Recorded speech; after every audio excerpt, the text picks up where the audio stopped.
Buenas noches. Las Cortes han aprobado esta mañana proceder al pago de 15 millones de euros al Ayuntamiento para financiar las obras del tranvía. El acuerdo se ha adoptado con el voto a favor de todos los grupos de izquierda y la única oposición del Partido Popular. Hablaremos con nuestros invitados de esta información y también lo haremos de sanidad. La ley de acompañamiento de los presupuestos deroga la cláusula que permitía a los jefes de servicio de los hospitales trabajar en la privada. Para debatir sobre estos temas ya nos acompañan esta noche Emilio de la Cámara, hostelero. Buenas noches. Hola, buenas noches. Álvaro Bajen, secretario general de UPTA. Buenas noches. Buenas noches. Y Lola Ester, periodista. Buenas noches. Buenas noches. Bueno, comenzamos el programa, como les decíamos, hablando del tranvía. La decisión tomada en las Cortes de proceder a pagar el abono de la deuda de las obras se produce en plena polémica por la situación que atraviesa la sociedad tranviaria. Un abono que ha contado con la oposición del Partido Popular y las críticas de Podemos a Fernando Jimeno, a quien han acusado de erigirse como salvador del ayuntamiento. ¿Cómo lo veis vosotros, Emilio? Yo lo que la conclusión que saco de todo lo que está pasando con este tema es la falta de sentido de Estado que tienen los partidos políticos en este país. Es decir, que estoy seguro que el problema que ha surgido con el tema del tranvía, desde la DGA lo que han estado chantajeando al ayuntamiento así literalmente. O sea, y eso me parece una falta de sentido de Estado, pero que no solo se produce aquí, se ha producido en España y ahora estamos viendo la carencia de sentido del Estado que tienen todos los partidos, todos, cuando incluyo todos, digo todos, la falta de sentido del Estado que tienen a la hora de sentarse a negociar o a plantear cualquier tema importante para la sociedad española. Álvaro. Bueno, vamos a ver. El titular del periódico que leemos es que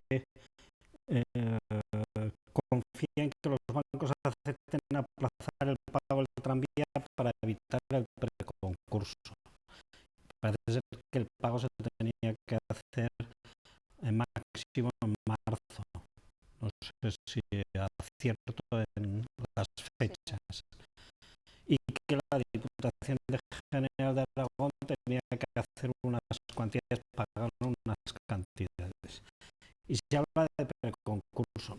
Yo primero he de decir que el preconcurso es una figura de nuestra ley concursal en la que la empresa puede solicitar una negociación que le puede durar aproximadamente 4 meses, en las que mientras negocia, pues hay una cierta presión porque iría al concurso. En cualquier caso, el concurso para el ayuntamiento sería nefasto, puesto que si tuviera que cobrar alguna cantidad de esa reclamación que dicen que han puesto por ahí, de esa querella, y tendría que cobrar alguna cantidad, eso sería un crédito subordinado para el ayuntamiento. Por lo tanto, no tiene mucho sentido que el ayuntamiento esté hablando, no sé si lo habla porque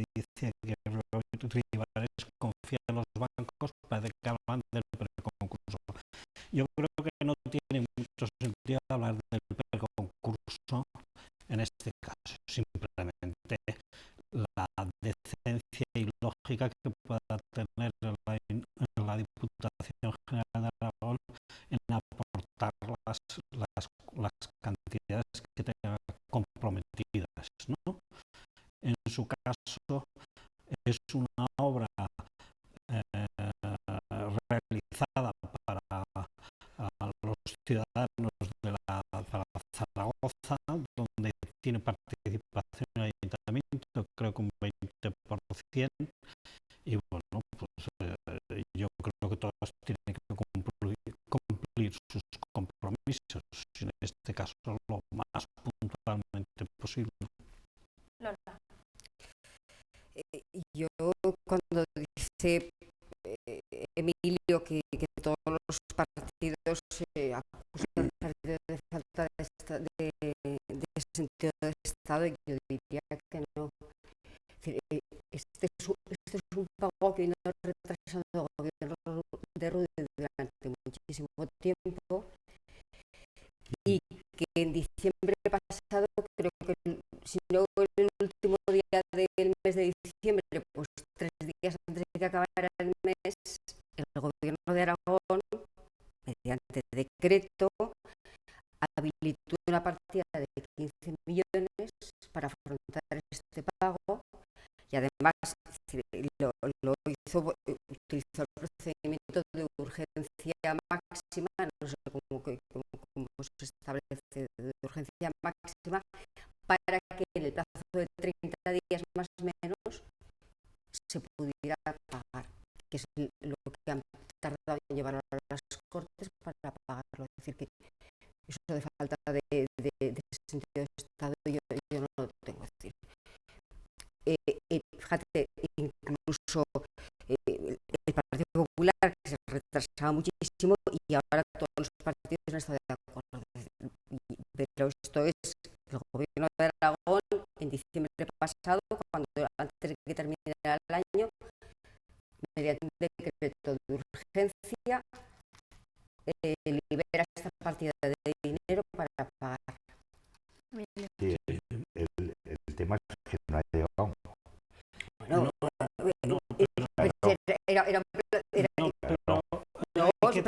Pero se hizo mediante un procedimiento de urgencia extraordinaria y da un plazo de 30 días para pagar. Y hay que tener cuidado con los titulares. Claro. Es decir, si lo que dice Lola, yo agradezco la información de Lola, porque es una información muy precisa lo que está diciendo. O sea, vamos a ver, es una deuda anterior, yo lo desconocía de dónde venía, me dices que es de la DGA y de los gobiernos anteriores, y que incluso hay una partida que ha presupuestado en la Diputación General de Aragón. Digo que hay que tener cuidado, no con los titulares, porque los titulares no vamos a echar la culpa a los periodistas, lo habrá dicho el señor Ribarés. Pero vamos, digo los titulares por lanzar aquí las pelotas de unos a otros, ¿no? Y como fórmula de presionar, ¿no? Si ya están las partidas, yo creo que incluso, insisto, que jurídicamente hablar del preconcurso es hablar del preconcurso, hablar de una querella que vamos a poner porque hay partidas que están mal cifradas y que podríamos pedir una devolución. Pues es que el concurso en este caso para el ayuntamiento, el concurso, los ayuntamientos no pueden entrar en concurso, pero sí la sociedad. Bueno, pues si el concurso, en este caso el concurso de acreedores, se quedaría el último en cobrar el ayuntamiento y no cobraría nunca. No sé si me estoy explicando. No me hables de preconcurso, que no tiene sentido. Es mi particular punto de vista y seguro que habrá gente que tenga Y luego más. parece que hay unas ciertas ganas de, en medio de un conflicto tremendo y largo y tedioso, que es el de los autobuses de Zaragoza, parece que dan ganas de meter allí en fin, como a modo de, no sé, de hurón, el tranvía para que os persiga. Sí, que no tiene muchos. O sea, que Ninguno. podremos hablar de otras cosas, pero de esto yo creo que no se puede hablar en ese sentido negativamente. En ese caso, la información que están dando es Muy invitar al emocional. error. Emocional. Invitar al error. Hay que procurar no meter tanta emoción. No, y política, a lo mejor tiene muchas ganas de darle palos a Fernando Jimeno, pero bueno, que se los den, pero esta es una razón en la que no hay que dar palos, insisto, porque al final de diciembre se habilita esta partida. Sí, bueno, aprovechamos que hablamos del tranvía, acabé de citarlo el conflicto de los autobuses romanos para valorar brevemente las últimas novedades de esa huelga de Aucha. La plantilla del bus ignora la petición, ignora ya la petición del Gusti de suspender la huelga y hoy mismo han vuelto a concentrarse en el centro de Zaragoza. Son ya 57 los días de paros. No sé, yo ya creo que esto está un poco enquistado, ¿no? No sé si conocéis, seguro que conocéis el libro. Vamos a levantar, ya sabes que me voy a veces a cuestiones Lola, es el I Ching, ¿no? El I Ching cuando tienes una referencia del chino que se mete a un muro y quiere seguir en el muro intentando pasar el muro. Oiga, que es un muro y sigue pasando el muro. Y el I Ching dice, va y se muere. Digo, vamos a ver. O sea, tienen que resolverlo de alguna manera. O sea, no pueden estar en huelga permanente. O sea, pueden hacer movilizaciones.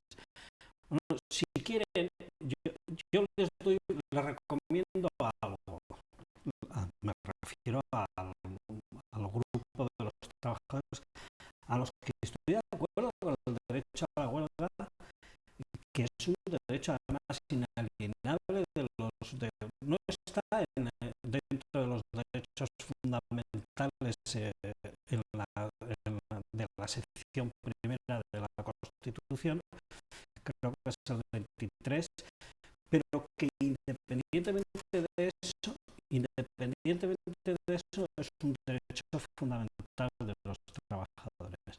Una recomendación, hombre, hagan algo más intermitente y espérense a que haya un cambio de gobierno, porque si modifican la reforma laboral, no, evidentemente podrán ir al laudo.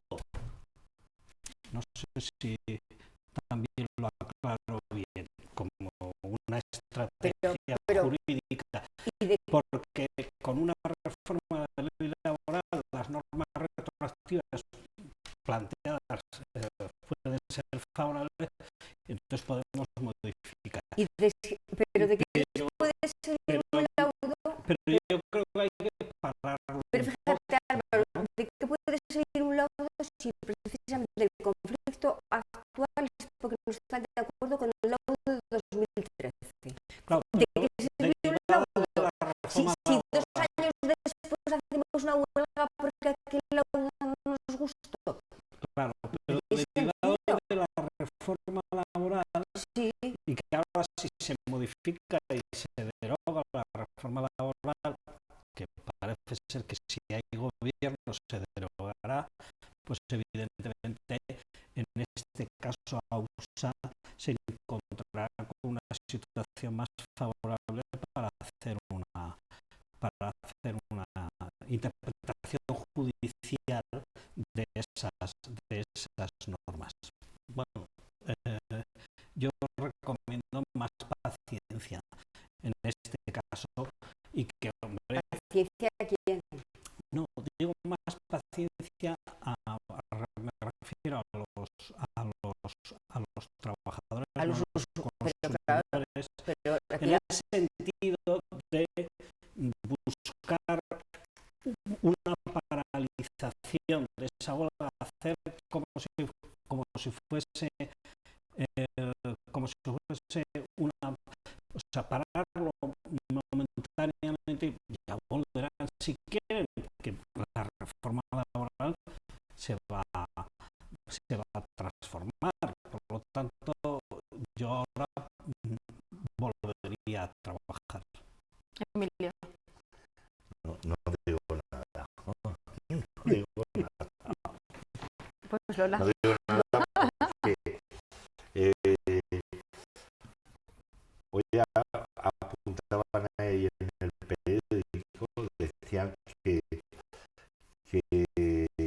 tanto el gerente de la empresa como el portavoz del colectivo de trabajadores son dos ciudadanos que están enfrentados desde hace más de 20 años, que se conocen, que hay un antagonismo feroz entre ellos. Yo digo siempre que a lo mejor sería conveniente cambiar los portavoces temporalmente, que a lo mejor era más factible llegar a un acuerdo. Quiero decir que si hay un antagonismo personal entre esas dos personas, pues a lo mejor el comité de empresa tendrá que nombre a algún otro portavoz para negociar en estos momentos, que a lo mejor se puede llegar a un acuerdo, y que en estos momentos tanto Anado como el gerente de la empresa son incompatibles, ambos dos, ¿no? Lola.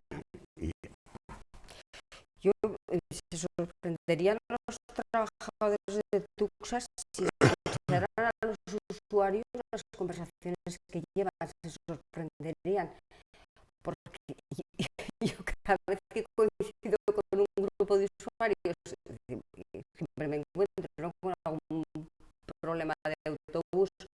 Pues ayer estuve 37 minutos esperando un autobús, por ejemplo.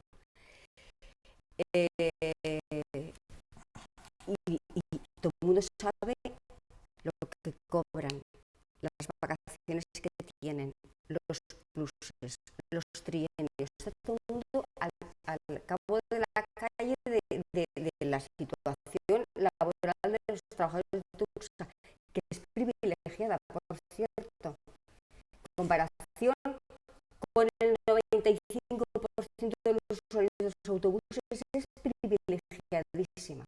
Entonces, es un conflicto en el que habrá que intervenir, no sé de qué manera, pero hay que intervenir. Yo creo que el ayuntamiento lo está haciendo fatal.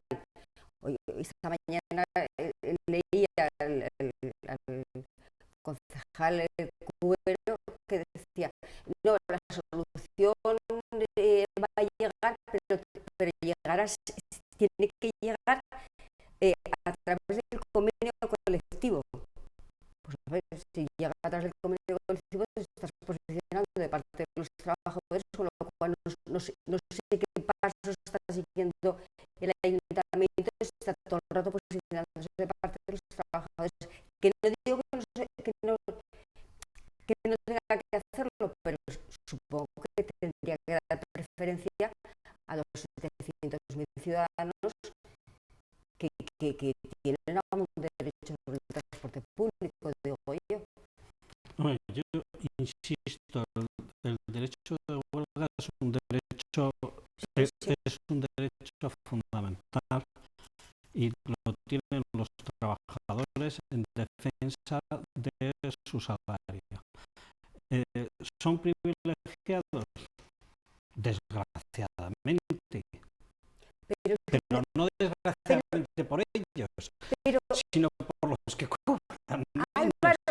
No sé si me estoy explicando. Es decir, pero resulta que no están reclamando más dinero. Es decir, es que la historia es que encima no están. ¿Qué es lo que pretenden, pues? Porque no acabas de entender. Bueno, pretenden anular el laudo del 2013, esos 3 millones de euros de subida salarial, o sea, la cantidad de dinero que tenían que haber cobrado por subida salarial, mantener su nivel económico, su nivel, y eso no me parece mal. ¿Quién dicta los laudos? Bueno, los laudos son los laudos, los dicta cuando hay conflicto en el convenio colectivo, pues la autoridad suelen ser profesores de derecho. Y la autoridad luego se desdice. ¿Se puede desdecir a esa autoridad? Hombre, puedes modificar el laudo, puedes hacer una modificación del laudo en el sentido de acuerdo en el convenio colectivo. La negociación colectiva que está en la Constitución española, lo que son la autonomía colectiva de negociación, puedes perfectamente llegar a un acuerdo y 3 años después se puede echar atrás, se puede modificar. Hombre, tú puedes pedir, no, echar atrás no, tú puedes pedir que se rectifique esa posición y que el trabajador recupere su nivel salarial. Eso es perfectamente posible con la negociación colectiva. Otra cosa es que en el tema de la negociación colectiva, Lola, se ha estado jugando temas en la Constitución española como la negociación colectiva la eliminamos porque hay una situación de crisis económica, no la negociación, la autonomía colectiva. Y defendemos la autonomía individual y los contratos individuales. Hay que tener mucho cuidado con ese tema.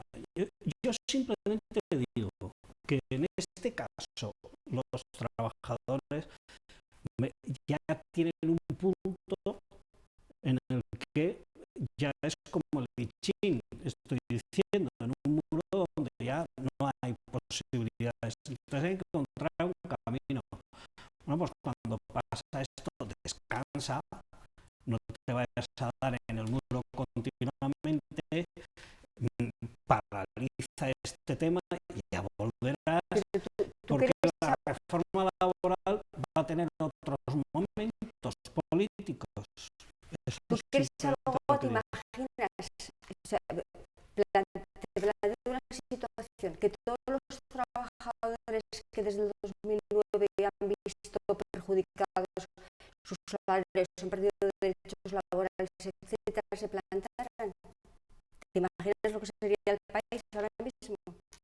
Porque todos los trabajadores, habrá una excepción, pero todos han perdido derechos laborales, todos,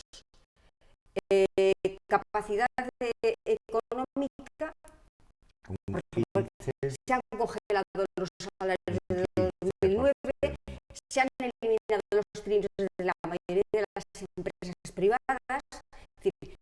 Entonces, es un grupo de privilegiados a los que, bueno, yo ahí no lo enfocaría. Yo desde ese punto de vista sí, igual, porque insisto, no vamos a estar todo el día en este caso diciendo por una razón yo entiendo que el trabajador, o los trabajadores colectivamente tienen derecho a reivindicar Sí, su sí, salario. todos, Y si claro, tienen todos. un salario, Sí. un buen salario por su trabajo, yo no voy a decir que me parezca mal. Lo que me parece mal es que los otros no lo tengan.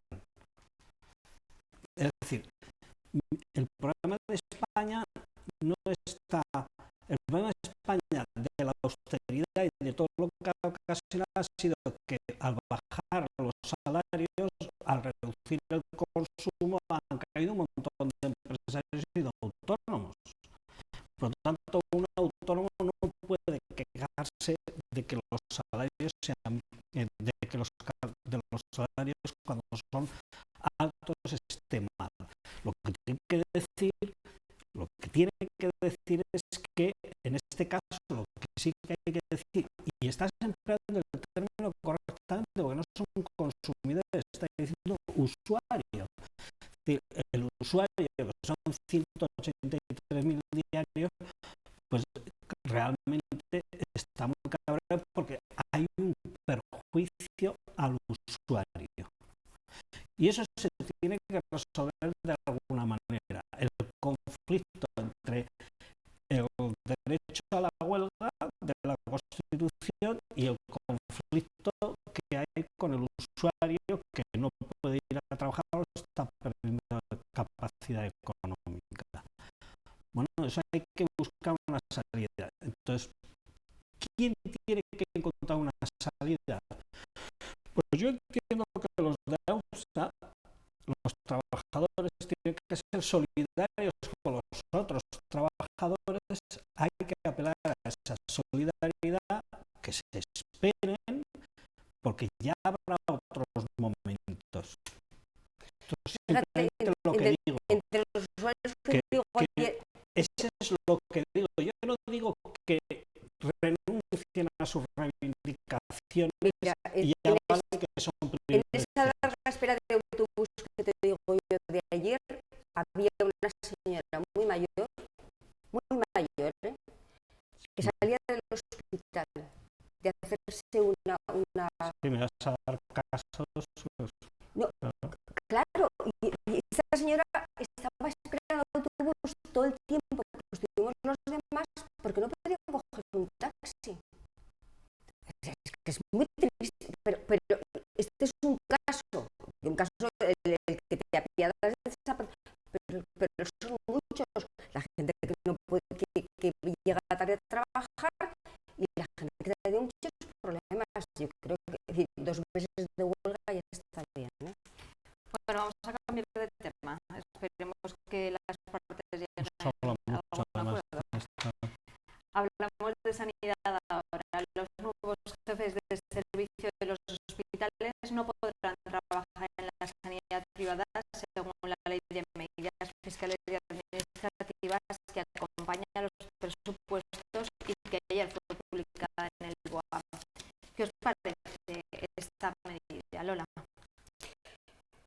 Bueno, lo que hace ahora el consejero es restablecer una cláusula que anuló el gobierno de Rudy hace un par de años o 3, porque la cláusula de exclusividad ya estaba. Y se levantó durante el gobierno de Rudy, no se sabe por qué extrañas razones, y ahora lo que van a hacer es reponer esa cláusula por la que los jefes de servicio y algunas singularidades médicas no pueden trabajar en la privada. Pero eso es tan normal como que un trabajador de la televisión pública no podía estar trabajando esta tarde aquí. Así de sencillo. Entonces, es normal. Y luego, en una situación, además, Rudy eliminó esta cláusula de exclusividad justo en un momento en el que las listas de espera eran tremendas. Entonces, claro, lógicamente te lleva a pensar, ¿por qué se hacen este tipo de cosas. ¿Y por qué un jefe de servicio puede estar trabajando en la privada y están derivando precisamente listas de espera de la pública a la privada?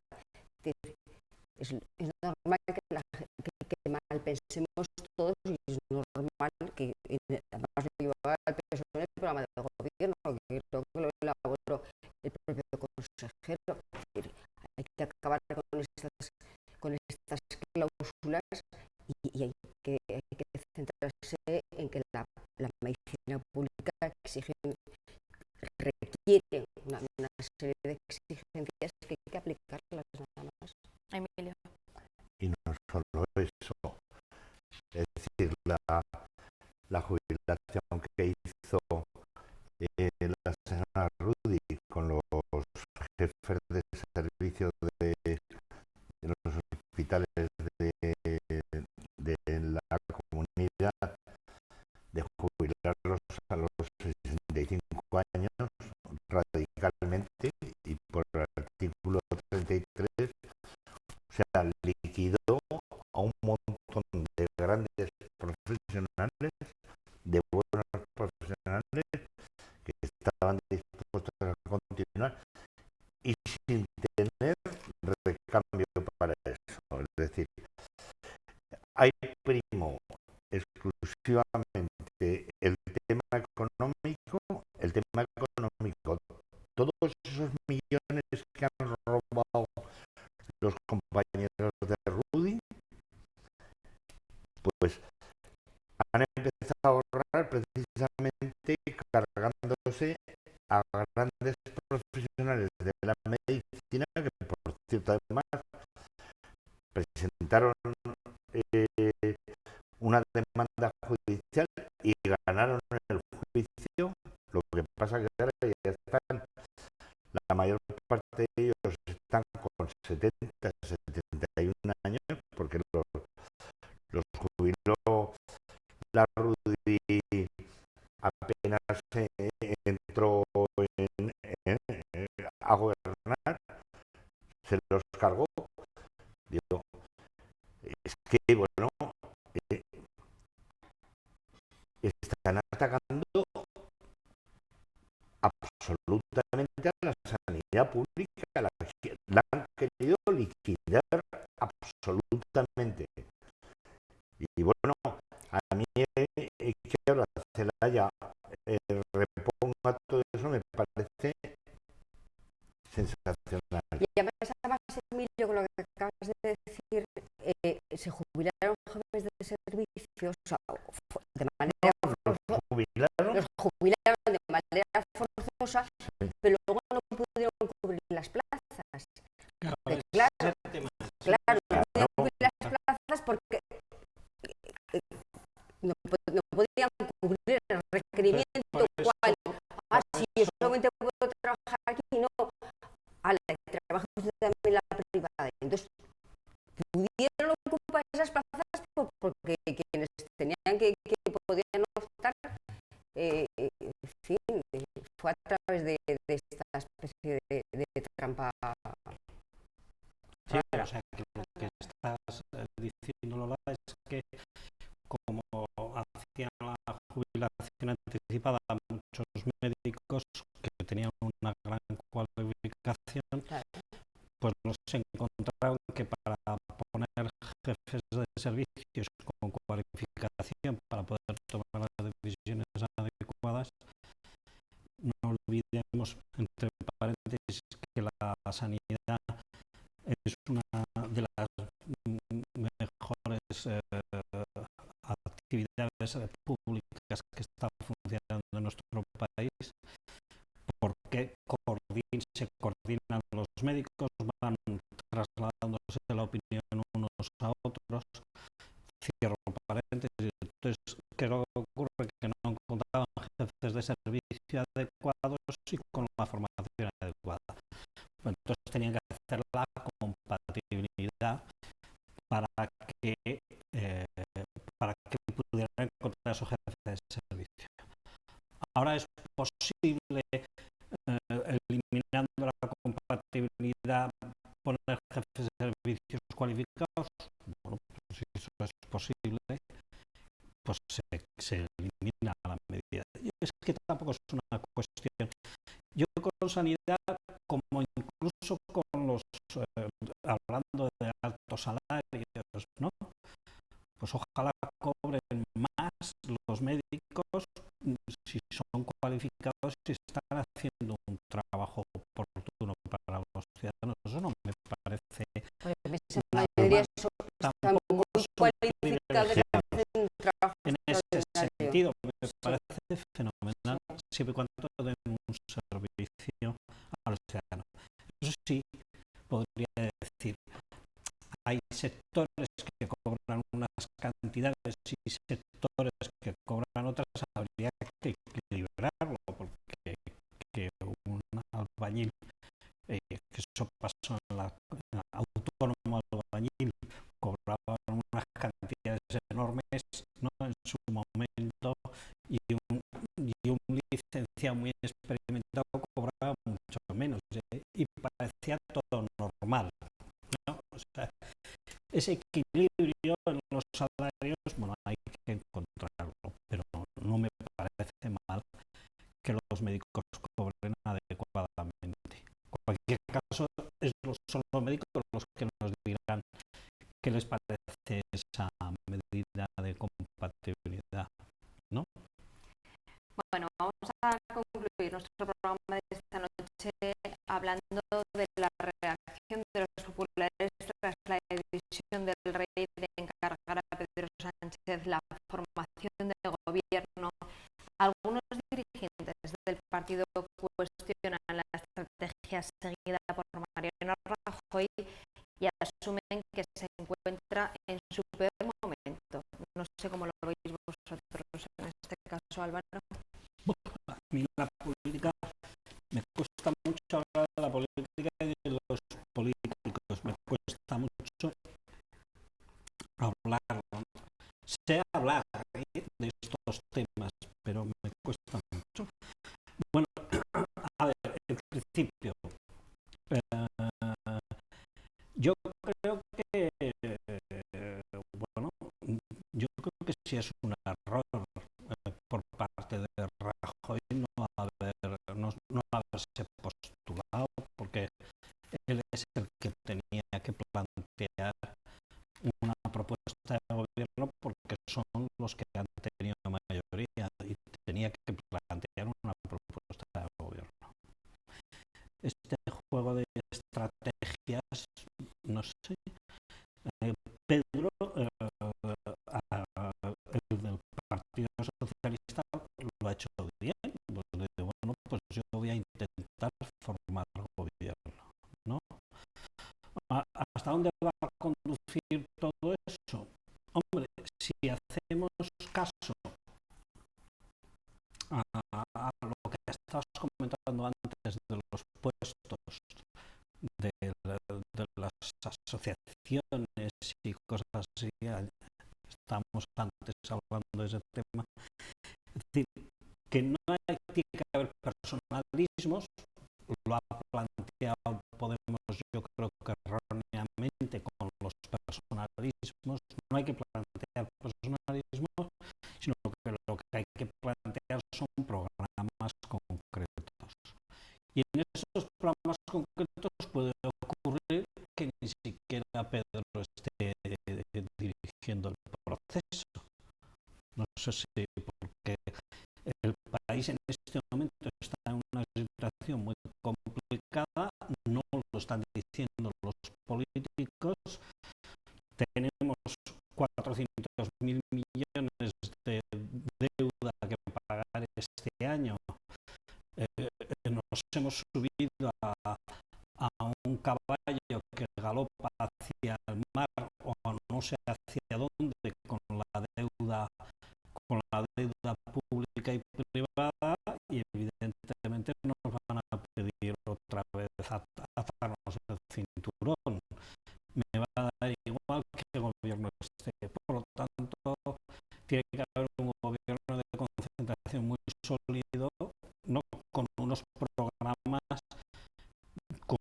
asistenciales de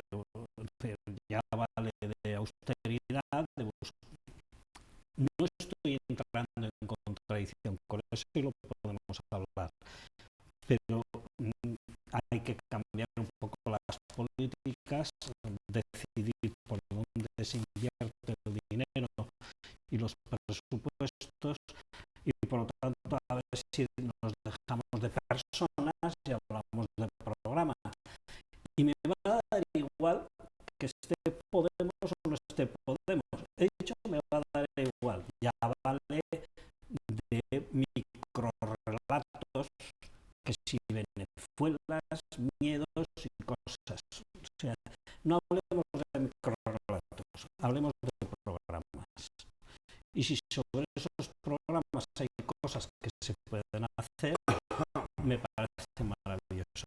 Y por ahí estoy dando ya un acento de por donde yo entiendo que tiene que ir las cosas. Emilio y Lola. Estábamos hablando de la cobardía, Sí. de la cobardía de un dirigente político que tenía la obligación de haber presentado una petición para gobernar él. Estamos hablando de la cobardía de ese individuo, de ese individuo que se arrinconó por 2 veces, se arrinconó, y que lo que manifiesta además, aparte de su trayectoria de estos 4 años y de todo lo que está saliendo en el PP, que es el tema que ha planteado Teresa, ¿no? La situación del PP en estos momentos en España, que me parece muy grave. Es decir, un juez dijo, incluso habló de una mafia criminal que estaba gobernando que estaba actuando en el país. A mí me parece gravísimo que este individuo, que ha ganado las elecciones, evidentemente, que no tenga la valentía, el valor de proponer su candidatura, que era su obligación y lo que la Constitución le exige eso al señor Rajoy. Este individuo, para mí, me parece que reúne todas las maldades que pueda tener un político en ejercicio. Es decir, no ha sabido cortar la corrupción, todo lo que está diciendo el regeneracionismo, cada vez salen más casos de corrupción, no ha sabido cortarlo en ningún momento, es decir, se ha escondido, pero a mí no me sorprende. Luis sé fuerte, lo que el SMS que le mandó a Bárcenas, a mí me parece que define al sujeto lo que es su catadura moral. Lola. Bueno, el Partido Popular está imputado, va a declarar como imputado en el asunto de tesorería y algunos asuntos más, destrucción de ordenadores y tal. No. Bueno, es decir, no voy a entrar ya en el asunto de Valencia, tan que es tan obsceno, francamente no tengo palabras, no voy a entrar en esto.